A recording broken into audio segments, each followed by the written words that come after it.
저희들은 지금 계속해서 예수님께서 공생의 사역을 시작하는 바로 그 시작 첫 무렵에 마귀에 의해서 시험을 받는 그런 장면을 계속 공부하고 있습니다.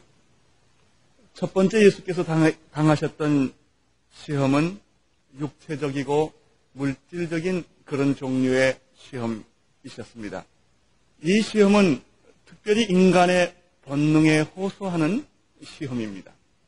환경이 나쁘다든지 고통스럽다든지 배가 고프다든지 직장을 잃어버렸다든지 이런 종류의 시험들입니다. 두 번째 마귀가 예수를 공격했던 시험은 정신적인 시험이었습니다. 이것은 인간의 본능에 호소하는 것이 아니라 인간의 이성과 자존심에 호소하는 시험입니다. 영웅심을 충족시키고 자존심을 만족시키는 그런 시험이었습니다. 예수로 하여금 대중의 인기에 야합하도록 유도했고 궁극적으로는 하나님께 시험하도록 하는 그런 종류의 시험이었습니다. 많은 사람들은 이 육체적인 본능에 호소하는 시험에 쉽게 넘어집니다. 식욕이라든지 무엇을 먹을까, 무엇을 입을까, 무엇을 마실까 하는 그런 종류의 일이라든지 성욕에 관한 일이라든지 이런 시험에 사람들은 쉽게 잘 넘어집니다. 돈 몇 푼 때문에 살인을 하고 의익을 상하는 일들을 우리는 흔히 목격을 합니다. 그러나 이 시험보다 한 걸음 더 한 단계 앞서는 시험은 정신적인 시험입니다. 우리의 가치관을 근본적으로 흔들어 놓고 우리의 자존심을 흔들어 놓는 그런 종류의 시험입니다. 그러나 오늘 예수님에게 마귀가 공격했던 세 번째 시험은 이런 것과는 달리 영적이며 종교적인 시험을 했던 것입니다. 이것은 인간의 육체의 본능에 호소하거나 인간의 합리적인 이성에 호소하는 것이 아니라 인간이 가질 수 있는 최고의 영역인 신앙에 호소하는 신앙을 흔들어 놓는 그런 시험이었습니다. 그러기에 가장 두렵고 큰 시험이었다고 말할 수 있습니다. 이 세 번째 시험의 요점은 예수로 하여금 궁극적으로 사탄에게 무릎 꿇게 하는데, 사탄을 경배하게 하는데 이 시험의 요점이 있습니다. 우리는 이런 말을 들으면 쉽게 우리는 그렇지 않을 거라고 생각합니다. 누가 사탄에게 경배하겠느냐고, 누가 마귀에게 경배하겠느냐고, 그런 시험은 절대로 빠지지 않을 것이다라고 말합니다만은 그렇게 생각하기 때문에 이 시험의 위험성이, 그리고 사탄에게 무릎 꿇고 경배함으로써 얻어진 유익이 있는데 그것은 세상 권력입니다.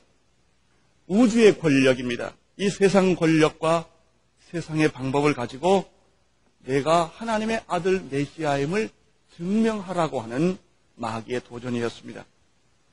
8절에서부터 오늘 이 말씀이 시작됩니다. 8절을 보시겠습니다. 마귀가 또 그를 데리고 지극히 높은 산으로 가서 천하만국과 그 영광을 보여주었다라고 기록되고 있습니다. 마귀가 또 그를 데리고, 그렇습니다. 마귀는 한 번 공격으로 끝나지 않는다고 지난주에 여러분들에게 말씀드렸습니다. 그렇기 때문에 우리 그리스도인들은 마귀의 시험에서부터 내가 해방받았다고 생각하는 그 순간에 또 경계를 해야 합니다. 우리가 승리했다고 하는 바로 그 순간에 마귀는 또 정렬을 다듬어서 찾아오기 때문입니다. 우리는 이 얘기의 본질에 들어가기 전에 몇 가지 사실들을 좀 더 생각을 해봐야 될 것 같습니다. 마귀가 예수를 또 데리고 지극히 높은 산으로 갔다고 하는 점입니다. 여기서 보면 마귀는 언제나 똑같은 방법으로 오지 않는다고 하는 사실입니다. 방법을 자꾸 바꾸는 것이 마귀의 특색입니다. 방법을 바꾸고 이 방법이 바꾸어짐에 따라서 장소가 또 바뀌어진다고 하는 사실입니다. 마귀는 예수를 첫 번째 아주 최악의 조건인 광야로 데리고 가서 유혹을 했습니다. 배고픈 것, 볼품이 없는 것, 육체적으로 고통스러운 것, 돌멩이들만 있는 것, 아무 매력이 없는 그곳에서 마귀는 유혹을 했습니다. 여기에서 실패한 마귀는 두 번째로 장소를 또 바꿨습니다. 인간의 자존심을 만족시켜줄 수 있는 거룩한 성전으로 데리고 간 것입니다. 사람들은 장소만 바뀌어도 쉽게 마음이 흔들립니다. 이 자리에서 저 자리만 옮겨줘도, 조금만 좋은 자리로 옮겨줘도 우리는 쉽게 마음이 흔들립니다. 내가 너를 진급시켜줄 테니까 주일날 교회 가지 마라. 내가 너를 좀 더 높은 권력의 보좌 앞에 세워놓을 테니까 구역예배 가지 마라. 쉽게 말하면 그런 시험들입니다. 조금 더 좋은 조건, 조금 더 좋은 환경을 만들어 줌으로써 마귀는 우리를 유혹하는 것입니다. 오늘 세 번째 마귀가 또 한 번 자리를 바꿉니다. 그것은 지극히 높은 산이라고 말했습니다. 마귀는 교활하고 변덕이 심합니다. 위장술의 천재입니다. 그래서 여러분들이 조심해야 될 사람은 변덕쟁이요, 위장술에 능한 사람들은 아예 옆에 가까이 안 하는 것이 참 좋습니다. 이중인격, 이렇게 말하고 저렇게 말하는 사람, 상황에 따라서 자기를 변화시키는 사람들은 아주 위험한 사람들입니다. 두 번째, 이 8절에서 하나 더 생각할 부분이 있습니다. 그것은 지극히 높은 산이라는 말입니다. 이것은 어떤 구체적인 산이라기보다는 천하만국과 그 영광을 한눈으로 보여줄 수 있는 산이었을 것입니다. 이 마귀는 지극히 높은 산에서, 이 지극히 높은 산이란 말은 광야와 거룩한 성전을 다 포함하는 것을 의미합니다. 높은 산에서 인류사의 모든 사건을 예수에게 보여주었을 것입니다. 로마의 힘과 영광, 위대한 아테네의 예술, 그리고 화려한 고린도의 도시를 보여주었을 것입니다. 찬란한 예루살렘 성전과 다윗의 도성도 보여주셨을 것입니다. 이것이 바로 높은 산에서 예수가 목격할 수 있었던 것입니다. 천하만국의 모든 영광, 인류사의 모든 영광을 한눈에 동시에 과거와 현재의 미래의 모든 것을 동시에 보여줄 수 있는 그런 산이었습니다. 많은 사람들은 이 높은 산에 대한 유혹이 있습니다. 높은 산에 대한 꿈이 있습니다. 그래서 정상에 올라가고 합니다. 그러나 최고의 위치인 정상에 올라간다고 하는 것은 어떤 의미에서는 마귀와 만나는 장소라고 하는 사실입니다. 그러므로 최고의 정상, 높은 자리에 올라간다는 것 자체는 결코 목적이 될 수가 없습니다. 그것은 하나의 수단일 뿐입니다. 목적과 수단이 바뀌면 대혼란이 일어납니다. 할례는 목적이 아닙니다. 수단이었습니다. 그러나 사람들은 그것을 목적화했을 때 예수님께서는 화 있을진저라고 소리를 지르셨던 것입니다. 사실 지극히 높은 산은 참 좋은 것 같습니다. 왜냐하면 성경에 말한 대로 천하만국의 영광을 다 볼 수 있는 곳이기 때문입니다. 현물생심이라는 말이 있습니다. 다시 말하면 좋은 것을 보면 갖고 싶은 마음이 생깁니다. 그래서 높은 것은 위험한 것이 됩니다. 이것은 우리를 유혹하는 것이 되기 때문입니다. 이러한 자리에 예수를 가장 위험한 자리에, 높은 자리에, 천하만국의 영광을 다 볼 수 있는 자리에 예수를 세워놓고 예수를 흔드는 것이 마귀의 일입니다. 마귀는 언제나 높은 자리에 우리를 세워놓고 흔드는 것입니다. 어떤 사람들이 그런 사람들이 있습니다. 사람을 다 세워놓고 흔드는 사람들이 있습니다. 재미가 있지요. 흔드는 게. 높은 자리에 올려놓고 공격을 하는 것입니다. 그러면 마귀가 어떻게 예수를 시험했습니까? 이 높은 자리에 예수를 올려놓은 마귀는 지체하지 아니하고 예수를 다음과 같이 공격하기 시작을 했습니다. 9절의 말씀입니다. 가로되 만일 내게 엎드려 경배하면 이 모든 것을 내게 주리라. 이것이 뿌리째 흔드는 마귀의 유혹이었습니다. 이 모든 천하만국의 영광을 내게 주리라. 귀가 번쩍 뜨게 하는 유혹이 아니겠습니까? 이런 큰 유혹은 그만두고요. 우리 일상생활에서 작은 유혹도 우리 흔들리지 않습니까? 물질의 작은 유혹뿐만 아니라 당신 참 예쁘고 멋있습니다. 그 말에도 흔들리지 않습니까? 그런 말에도 흔들리는 사람. 1억 정도, 100만 원 정도는 그만두십시다. 그저 당신 예쁘다 하는 말에 흔들리고 당신 참 멋있다는 말 하나에 흔들리는 게 인간인데 천하 만국의 영광을 지금 당장 내게 주겠다라고 하는 말이 얼마나 우리의 마음을 근본적으로 흔들 것인가 한 번을 생각할 필요가 있습니다. 예수를 그렇게 잘 믿는 사람들도요, 가만 보면 작은 유혹에 너무나 형편없이 흔들리는 걸 많이 목격합니다. 돈 몇 푼에 몇 마디 이야기에 쉽게 왔다 갔다 하는 것 많이 봅니다. 너는 하나님의 아들이다. 유대인의 왕이다. 너는 메시아다. 그런데 실제로 너는 아무 재산도 없지 않느냐. 마귀 이야기입니다. 명예도 없지 않느냐. 너는 군대도 없다. 정권도 없다. 어떻게 내가 하나님의 아들을 메시아로서 역할을 할 수 있겠느냐. 이 일을 하기 위해서는 천하 만국의 영광이 내게 필요하지 않느냐. 마귀가 참 그럴듯합니다. 이 하나님 얘기는 그럴듯하지 않는 게 많아요. 이해를 못하는 부분, 너무 당황하는 부분이 많지만 마귀 얘기는 우리 귀에 달립니다. 우리 입에도 아주 귀에 그럴듯하게 들리고 입에 달고 보기에 참 좋습니다. 가장 설득력 있고 흥미성 있는 것이 이 사탄의 유혹입니다. 왜 너는 종으로 왔느냐? 내가 왕이 아니냐? 왜 너는 서번트냐? 왜 너는 다른 사람을 섬겨야 하느냐? 왜 너는 다른 사람을 위해서 죽어야 하느냐? 이건 논리상으로 맞지 않는 말이다. 너는 왜 십자가를 져야 하느냐? 하나님의 시편 2장 8절에 약속한 약속을 나도 너에게 줄 수 있다고 유혹한 것입니다. 그 시편 2장 8절에 보면 이런 말이 있습니다. 내게 구하라. 내가 열방을 유업으로 주리니 내 소유가 땅 끝까지 이르리라. 마귀는 너무나 영특합니다. 너무나 영특해서 그 문제의 핵심을 제일 잘 알고 있습니다. 정확하게 알고 있습니다. 예수가 지금 마지막 시험에서 흔들릴 수 있는 성경 구절 하나를 준비를 해서 유혹하는 것입니다. 하나님께 경배하는 대신에 나를 경배하고 하나님께 순종하는 대신에 나에게 순종하면 이 모든 것을 내가 너에게 주겠다. 하나님이 약속한 것보다 더 좋은 것을, 그리고 하나님이 약속한 것보다 더 빠른 방법으로 내가 너에게 즉시 하나님의 방법보다 더 간단하다, 더 빠르다, 그런 것입니다. 사실 그렇습니다. 이 말은 아주 사람을 흔들 수 있는 말입니다. 왜냐하면 예수가 하나님의 아들이여 인류의 구원자가 될 메시아임을 약속하는 하나님의 방법은 그렇게 마귀가 주는 것처럼 간단하지 않기 때문입니다. 우선 오래 기다려야 합니다. 쉽게 오지 않습니다. 뭐든지 쉽게 오는 것은 진짜가 없습니다. 빨리 오는 것도 진짜가 없습니다.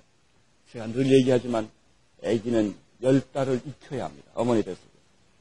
5개월에 나온 아이는 별 볼 일 없습니다. 하나님의 것은 언제나 익히는 것입니다. 기다리는 것입니다. 기다려야 합니다. 그리고 오해를 받아야 합니다. 그런데 많은 사람들은 오해받기 싫어. 고통과 모욕을 당해야 합니다. 잠 못 자고 굶주리고 피곤해야 합니다. 채찍에 맞아야 합니다. 피를 흘려야 합니다. 이것이 십자가의 방법이기 때문에. 그렇기 때문에 이 말은 마귀는 내가 나에게 지금 무릎 꿇고 경배한다면 이런 모든 어려운 과정, 이런 모든 고통, 오해, 피 흘림, 이 말할 수 없는 피곤함을 다 생략하고 지금 나는 너에게 이 모든 것을 주겠다고 합니다. 여기에는 두 가지 사실이 내포되어 있습니다. 첫째는 사탄을 경배함으로써 세상의 권력을 차지하라고 하는 유혹입니다. 사실 그 당시 로마의 황제 디벨리우스나 분봉화 안티파스는 모두 사탄을 숭배했던 사람들입니다. 사탄 숭배를 통해서 정권을 연장했고 정권을 잡은 사람들이었습니다. 요즘 유명한 세계적인 팝 스타들, 특별히 락 가수들을 보면 전부 거의 사탄 숭배하는 사람입니다. 그들이 그 수천만 명, 수십만 명의 사람들을 모아놓고 그 음악을 할 때 보면은 언제나 그 뒤에는 무당하는 주술가들이 뒤따라 있습니다. 암시를 주고 그 스타들에게 마귀의 영을 불어넣는 것입니다. 그 다음에 그 모든 페스티벌이 끝나면 어떻게 합니까? 그들은 사탄 워십을 합니다.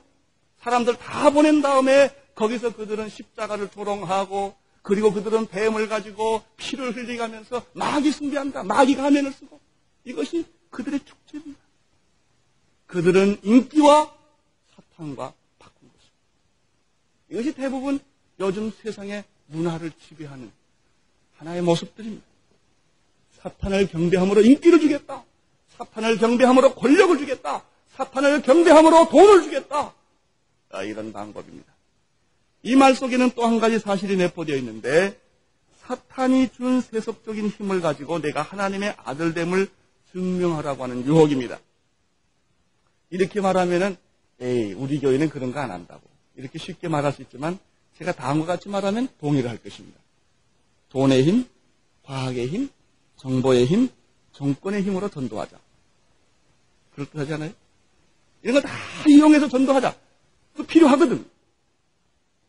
필요하지만 그것은 목적이 아니에요. 그러나 마귀는 어느 사이에 돈 없으면 일 못한다. 권력 없으면 일 못한다. 지식 없으면 일 못한다. 학력이 높아야만 모든 일을 할 수 있다. 이렇게 슬슬 우리를 혼돈시키는 것입니다. 저는 이 사실을 어디에서 많이 배웠느냐 하면 신학교에서 많이 배웠습니다. 신학교에서 공부를 하고 목사가 되면 그 다음에 처음에 당장 오는 유혹은 박사학위 하고 싶은 거예요. 공부를 더 하고 싶은 거예요.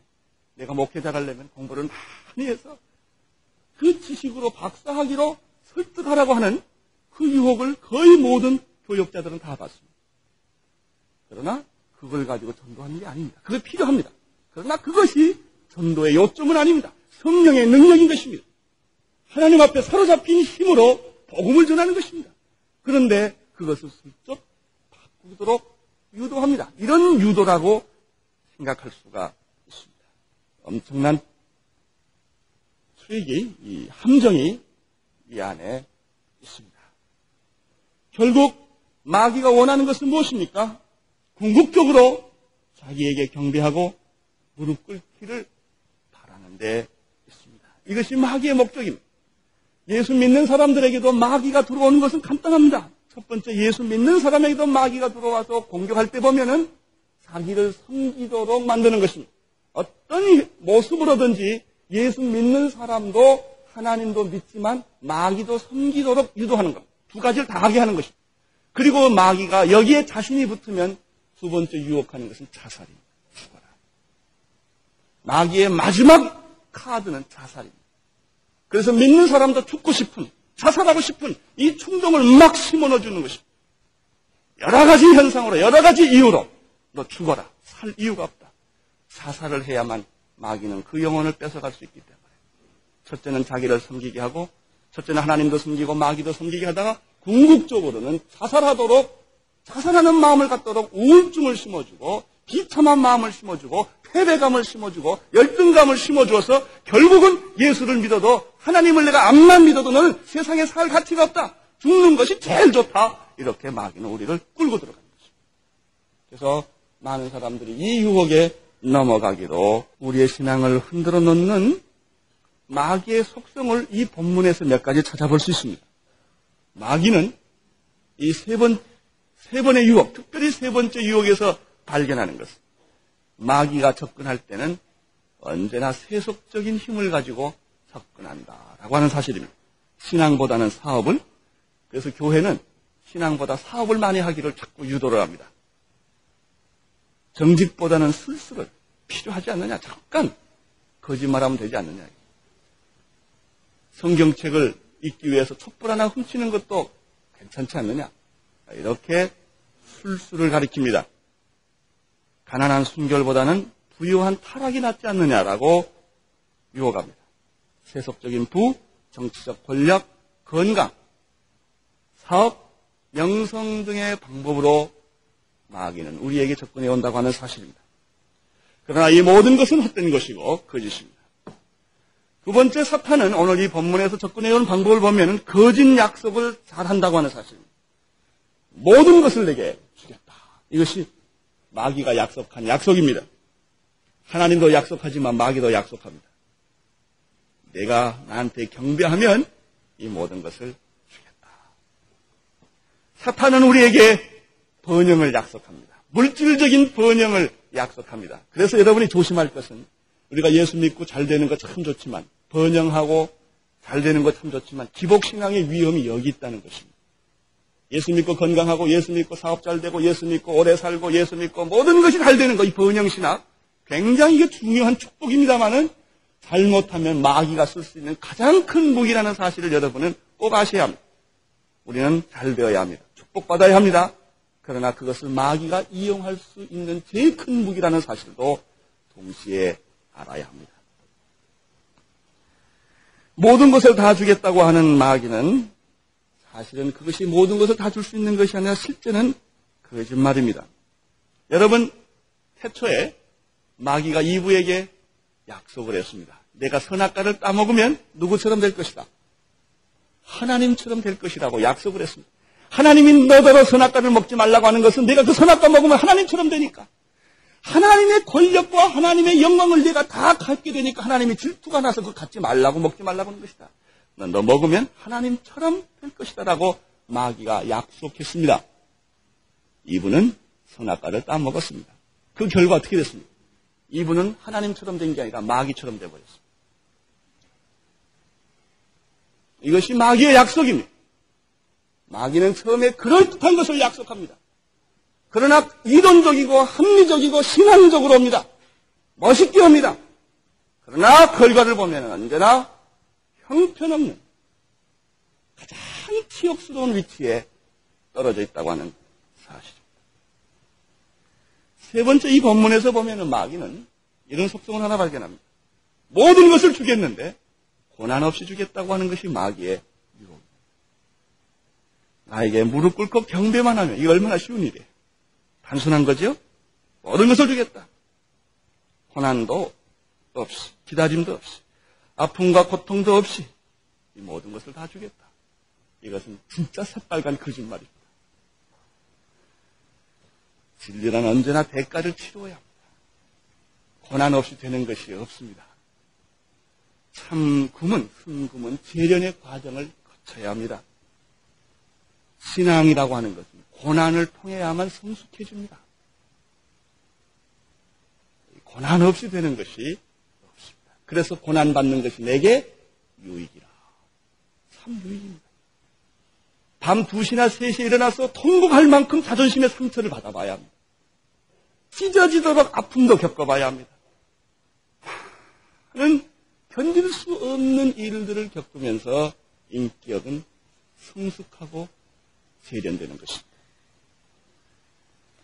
여러분, 성경이 약속한 것은 우리가 예수 그리스도를 믿고 하나님을 믿으면 잘 된다는 것은 사실입니다. 그러나 그 말을 좀 더 깊이 해석하면 이런 뜻입니다.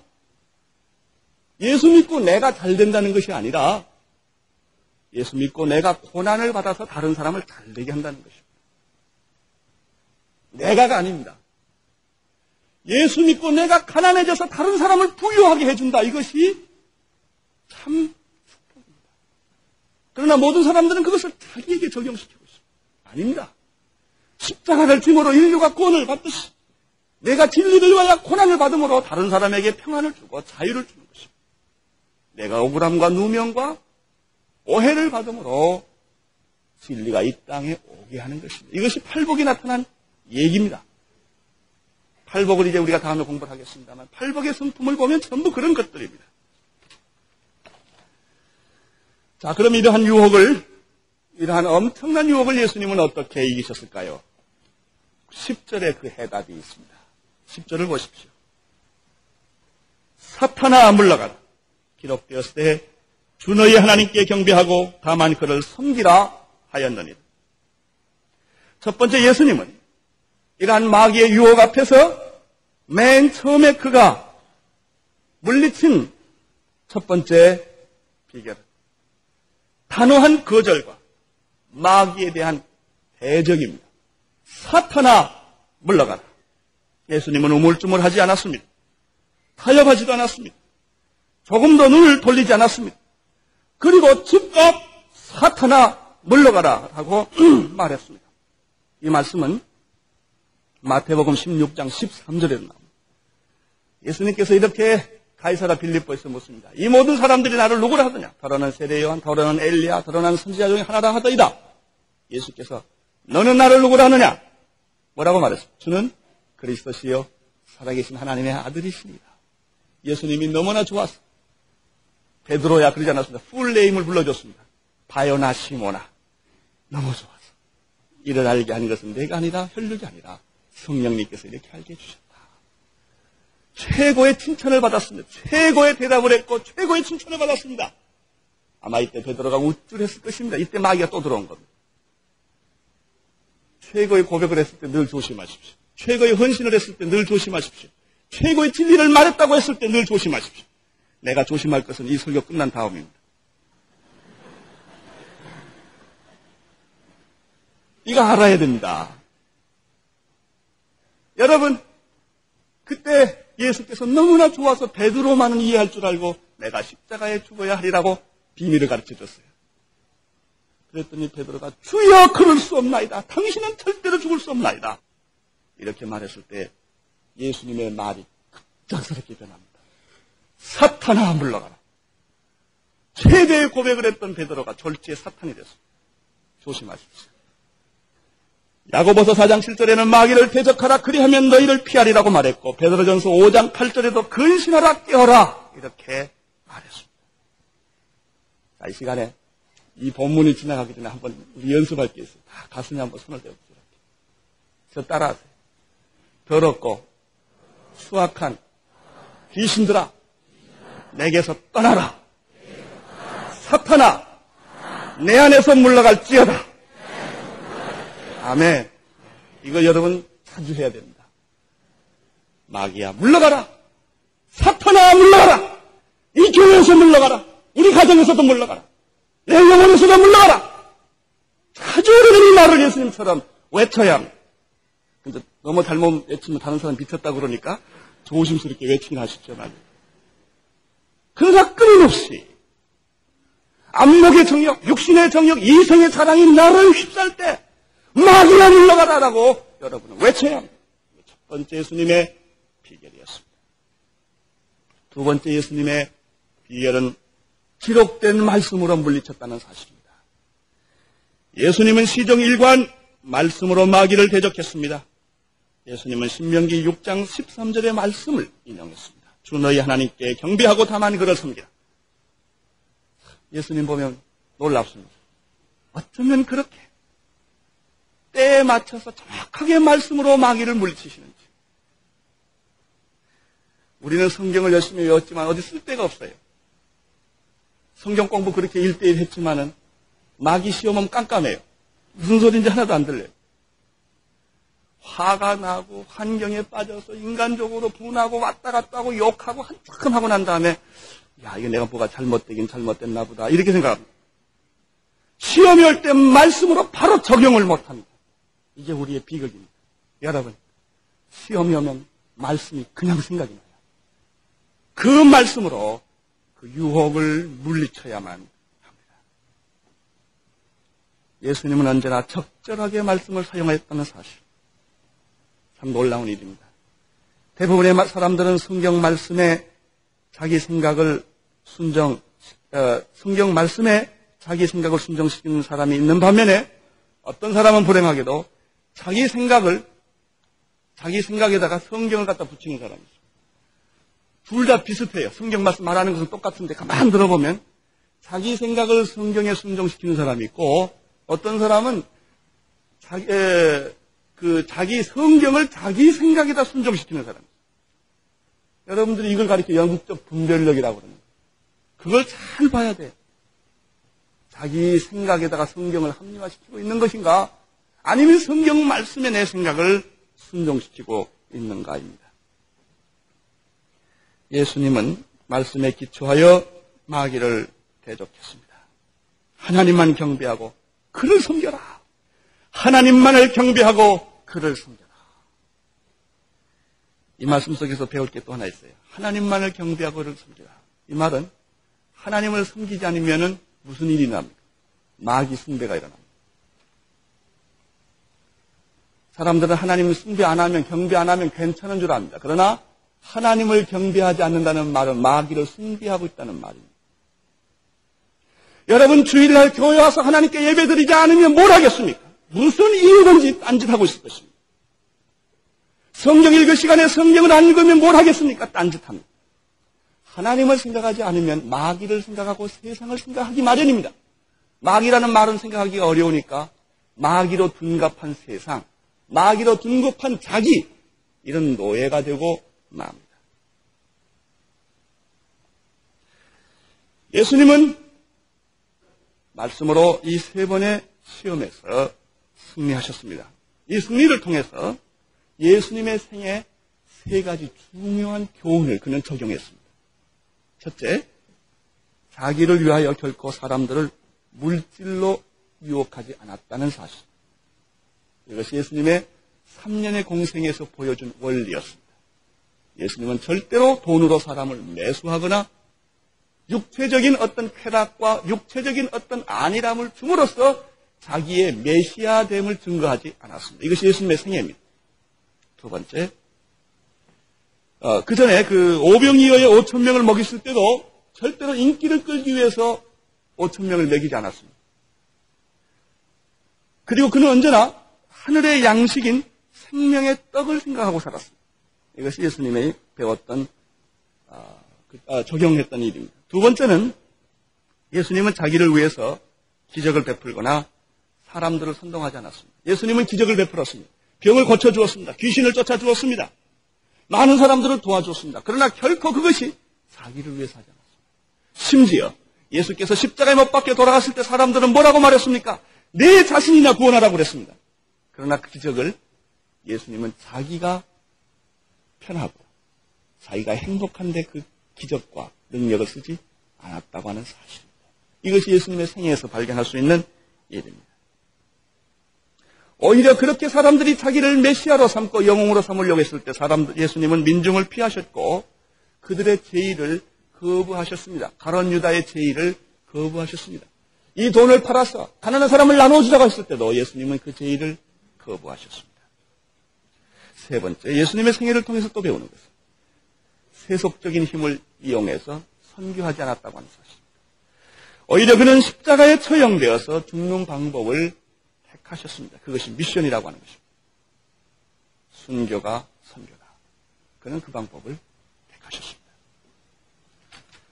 이제 우리가 마지막으로 생각하고 싶은 것은 예수님께서 시험에서 승리하셨는데 승리하신 후에 어떤 일이 일어났는가를 11절에서 보겠습니다. 11절. 이에 마귀는 예수를 떠나고 천사들이 나와서 수정을 들더라. 마귀의 실패는 하나님의 승리입니다. 여기서 마귀가 떠나고 천사가 수정 들어왔다는 말 속에서 발견한 게 있죠. 마귀와 천사가 임무교대한 것입니다. 마귀가 떠나면 천사가 옵니다. 그리고 이 승리는, 사탄이 떠났다고 하는 이 승리는 아담과 이브의 실패 후에 최초로 사탄을 이긴 사탄의 승리를 패배케 하는 시작이었다고 하는 사실입니다. 그런데 누가복음 4장 13절에 보면은 재밌는 말이 하나가 더 첨가가 되어 있습니다. 얼마 동안이라는 말이 있습니다. 마가복음에는 그냥 떠났다 이렇게 되어 있지만은 누가복음에는 얼마 동안 떠났다 이렇게 되어 있습니다. 다시 말하면 마귀가 떠난 것이지 멸망한 것은 아니라는 사실을 우리는 주의해야 합니다.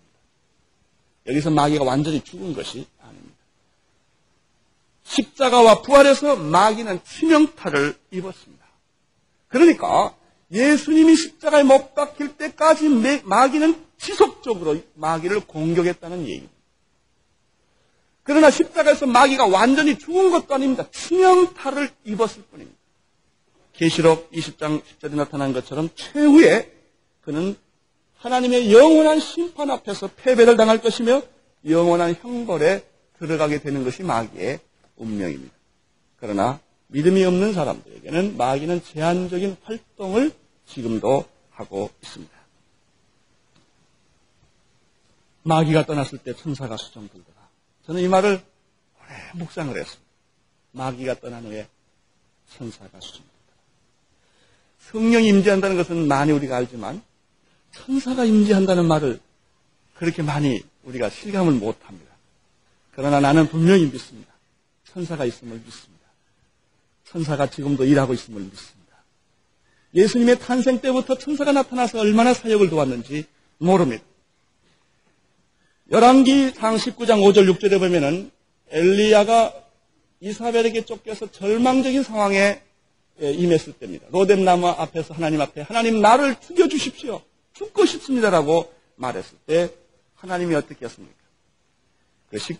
그 5절 6절에 보면은 천사가 나타납니다. 로뎀나무 아래서 천사가 어루만지며 이르되 먹으라 하는지라. 번쩍 머리맡에 숯불에 구운 떡과 한 병의 물이 있더라. 이에 먹고 마시며 다시 누웠더라. 이렇게 되어 있습니다. 그러니까 천사가 먹을 것을 갖다가 엘리야에게 주면서 어루만지며 위로했던 기록이 있습니다. 아마 지금 이 극도로 배고프고 극도로 고통스럽고 극도로 그 도전 앞에서 시험을 치른 예수님에게 천사들이 나타나서 아마 구운 떡 갖다 주시고 그렇게 어루만지며 위로했을 것입니다. 나는 여러분에게 이 천사의 위로가 여러분에도 있기를 바랍니다. 기도하고 어떤 때는 세상에서 지치고 피로할 때 성령님이 역사하실 뿐만 아니라 천군 천사가 나타나서 여러분을 위로하고 격려하고 용기를 주는 그런 일들이 나는 있기를 바랍니다. 우리 교회에 천사가 충만하기를 바랍니다. 하나님의 돕는 일꾼들, 여러분의 돕는 사역자들이 나타나서 힘을 도와주고 여러분에게 새 힘을 주는 이런 역사들이 오늘 나는 있기를 바랍니다. 이제 우리는 마지막으로 이 예수님의 시험을 통해서 얻어진 결론이 하나 있습니다. 대답은 하나입니다. 이 세 가지 시험을 이기신 예수 그리스도를 바라보는 것입니다. 히브리서 4장 15절에 이렇게 말씀했습니다. 우리에게 있는 대제사장은 우리의 연약함을 퇴홀하지 아니하신 자가 아니요 모든 일에 우리와 한결같이 시험을 받은 자로되 죄는 없으신 분이다. 히브리서 2장 18절에 예수님은 자기가 시험을 받아 고난을 당하셨은즉 시험 받는 자들을 능히 도우시느라. 예수님은 시험을 받으셨은즉 시험 받는 우리를 능히 도우시느라. 사랑하는 성도 여러분, 시험 당할 때 시험 자체를 생각하지 말고 예수님을 생각하십시오. 시험을 보면 시험에서 이겨나지를 못합니다. 시험에서 이겨나려고 시험과 싸우면 시험 속에 빠집니다. 시험이 일어날 때 주님을 보십시오. 주님을 바라보십시오. 고린도전서 10장 13절에 사람이 감당할 시험 밖에는 너희에게 당한 것이 없나니 오직 하나님을 믿고사 너희가 감당치 못할 시험 당함을 허락지 아니하시고 시험 당할 즈음에 또한 피할 길을 내사 너희로 능히 감당하게 하시느니라. 믿음의 주여 우리를 온전케 하시는 이 예수를 바라보십시오. 우리를 대신해서 그는 이미 시험에서 이겼기 때문에 시험당하고 있는 여러분의 형편을 누구보다도 잘 아시고 여러분을 시험에서 건져 주실 것입니다. 기도하겠습니다. 하나님 아버지, 끊임없는 시험이 육적으로 정신적으로 영적으로 우리들에게 오고 있는 것을 봅니다. 주님이여 이 시험에서 자유케 하도록 우리 모두가 예수님의 얼굴을 바라보게 하시고 십자가와 부활의 주님을 보게 하옵소서. 예수님 이름으로 기도드리옵나이다.